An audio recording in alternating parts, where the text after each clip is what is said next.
Hi students, I'm talking about the midterm in Art History A again. This time I'm going to cover the alternate assignment.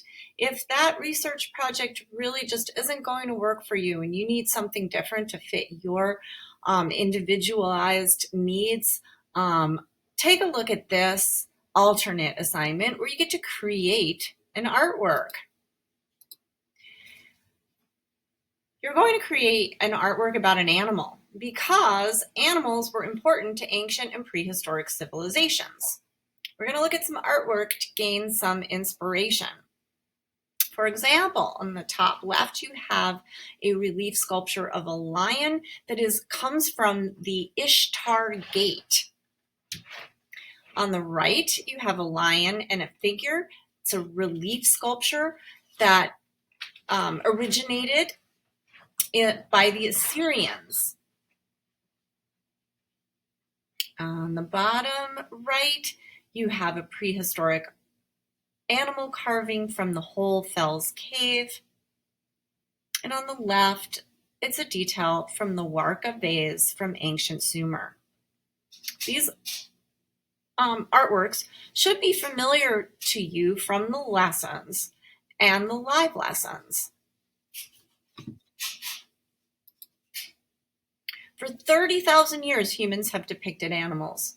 The earliest depictions were small carvings and wall paintings discovered in caves. On the left, you have one of the cave paintings from Lascaux, France. On the right is the Lamassu. It's a winged lion relief sculpture from the palace of the Assyrian king, whose name I'm not going to try and pronounce. So now you're going to create your own drawing of a painting of an animal. You're going to use shapes, lines, textures, and value to make your animal look real. And in this slideshow, I've given you some links where you can follow along and do a little practice. If you're not familiar with drawing animals, I suggest before you do your final drawing that you do some practice drawings, some sketching. That is really part of the artistic process. Finally, you'll create your drawing and you will add a background using color. The background should add some significance to and meaning to and context to the drawing of the animal. You can use colored pencils, crayons, or watercolor to add color. Try and choose a color scheme, maybe warm colors, like the lion drawing on the left here, or the horse, the colors around the horse, or cool, more relaxing colors, like you might see in this sort of imaginary creature here that looks like it has a tail of a fox and a dog up ahead, and maybe even a body of a dinosaur. Once you've completed your drawing or painting, I would like you to just write 2 short paragraphs.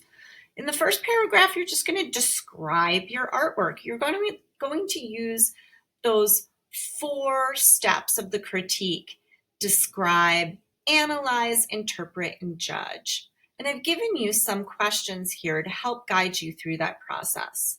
What animal did you draw? What is the size? What materials did you use? What colors, shapes, lines, textures?